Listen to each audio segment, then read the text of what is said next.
नमस्ते सभी को बहुत-बहुत शुभकामनाएँ। तो आज हम बात करेंगे कि जो इंसान के हर इंसान की अपनी पर्सनैलिटी होती है, अपना नेचर होता है। तो जो हमारा आत्मिक ज्ञान है, जो हम जप-तप साधना से और स्वाध्याय से बुक्स को रीड करके जो हम आत्मिक ज्ञान प्राप्त करते हैं, क्या उसका पर्सनैलिटी इंसान की जो है, उस पे कोई असर पड़ता है? क्या उसमें जो कोई कमी है, क्या वो बदल सकती है? तो इसके बारे में एक छोटी-सी कहानी सुनाती हूँ मैं आपको। आप सभी जानते हैं कि सुकरात जो थे, वो एक बहुत बड़े दार्शनिक हुए हैं, ठीक है ना?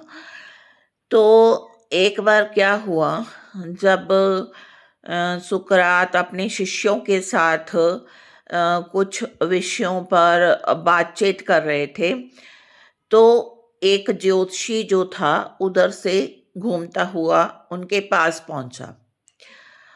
अब जो सुकरात थे, वो दिखने में इतने सुंदर नहीं थे और उदार भी लग रहे थे।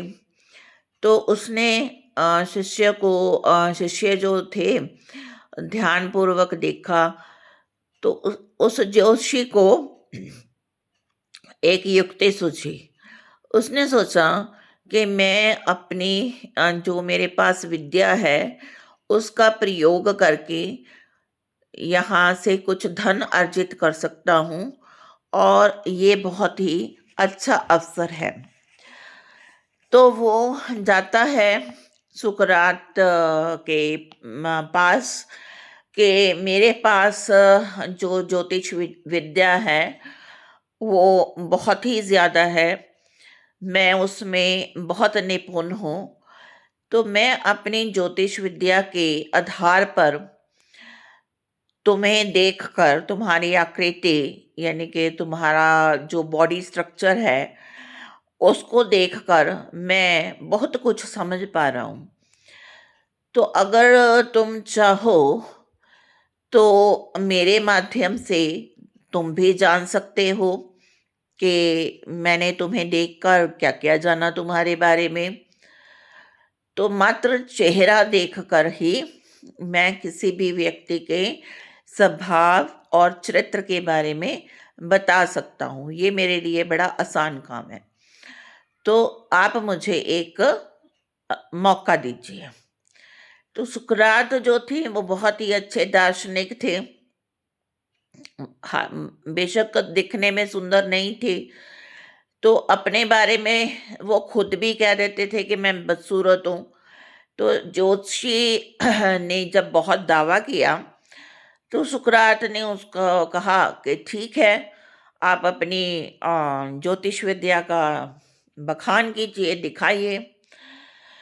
तो जो शिष्य थे, वो भी मुस्कुराए और कहने लगे कि तुम आज पहले इससे मेरी आकृति का सत्य सुन लो। शिष्यों को उन्होंने कहा, सुकरात ने।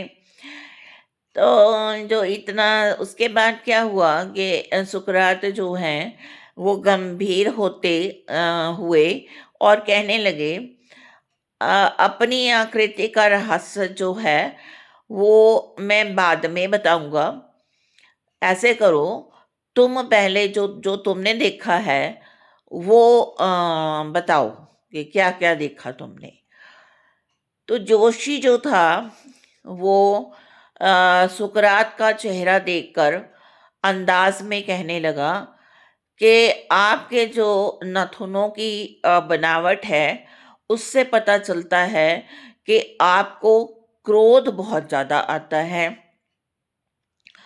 और इसके जो माथे और सिर की बनावट है, उससे पता चलता है कि ये इंसान निश्चित रूप से लालची होगा। और अब जो शिष्य थे, वो सुन रहे थे ये सब कुछ उन्हें बहुत बुरा लगा कि हमारे गुरु के बारे में ये इतना गलत बोल रहा है। तो शिष्य जो थे वो नाराज़ होने लगे। उन्होंने सुकरात को कहा कि आप इसे जाने के लिए कहिए, ये व्यक्ति जो है आपके बारे में बुरा भला बोल रहा है, तो अगर आप आज्ञा दें तो इसकी अक्ल भी ठिकाने लगा देते हैं। तो सुकरात ने शिष्यों को रोका, कहा नहीं, जोशी को बिना डर के अपनी बात कहने दीजिए। तो जोशी जो था उसने शिष्य की बातों को नज़रअंदाज किया और कहने लगा कि इसकी जो ठोड़ी है, चिन्ह है, उससे पता चलता है कि ये इंसान सन की है, और जो इसके होंठों और दांतों की बनावट है उसके उससे पता चलता है कि ये व्यक्ति जो है वो हमेशा ही देशद्रोह करने के लिए तैयार रहता है। वो इसका उससे क्या कहते हैं, प्रेरित होता है। इसके बनावट जो है ये बता रही है। तो अब जो शिष्य थे वो इस सब बात को सुन रहे थे, उनको गुस्सा भी आ रहा था। तो लेकिन क्योंकि सुकरात ने उन्हें रोक दिया था इसलिए वो कुछ कर नहीं रहे थे। तो अंत में क्या हुआ कि सुकरात के जो शिष्य थे वो गुरु का अपमान होते हुए चुपचाप सहन कर रहे थे, और सभी सुकरात द्वारा ज्योतिष के प्रति जो था विचित्र व्यवहार उसका हो रहा था, उसको देख के हैरान भी हो रहे थे। तो जो सुकरात थे उन्होंने शिष्यों की उलझन को सुलझाते हुए कहा कि जो सच है, यथार्थ है, सच्चाई है, उसको छिपाना ठीक नहीं है। जोशी ने मेरे संबंध में जो कुछ भी बताया वो मेरे दुर्गुण हैं, वो सभी दुर्गुण मुझ में हैं। और ये जो जोशी हैं, लेकिन उनसे एक भूल हो गई है। वह ये तो नहीं जान पाए कि मेरी जो आत्मिक ज्ञान है, उस आत्मिक ज्ञान की जो शक्ति है, उस पे उन्होंने ज़रा भी गौर नहीं किया। उस ज्ञान की जो आत्मिक ज्ञान है, उस ज्ञान की मदद से निरंतर अपने विवेक को जागृत रखकर अपने समस्त दुर्गुणों को हम रोक सकते हैं, हटा सकते हैं। तो जो सुकरात जो थे वो मौलिक शिक्षा और आचरण द्वारा ही उदाहरण दे के बात करना पसंद करते थे। तो उनको हवाई बहस जो थी वो बिल्कुल पसंद नहीं थी। तो यूनान में गंभीर विद्वान और ख्याति प्राप्त हो जाने के बाद भी वो जो थे सामान्य स्थिति में रहते थे, उन्हें कोई अहंकार नहीं था। तो ज्ञान का संग्रह और प्रसार यही उनके जीवन का उद्देश्य था।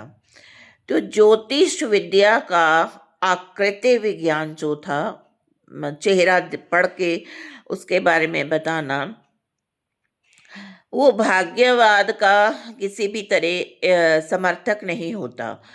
यदि आपका विवेक जागृत हो जाता है, आपकी बुद्धि जागृत हो जाती है, तो आप अपने आचरण के जो भी गुण हैं, कर्म हैं, स्वभाव है, उसमें परिवर्तन कर सकते हैं। अगर वो सही नहीं है तो आत्मिक ज्ञान से इनमें परिवर्तन किया जा सकता है, ये चीज़ संभव है।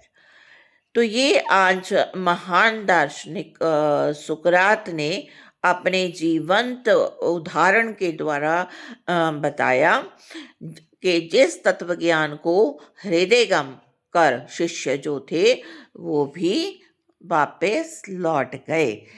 तो हमें क्या पता चला इससे?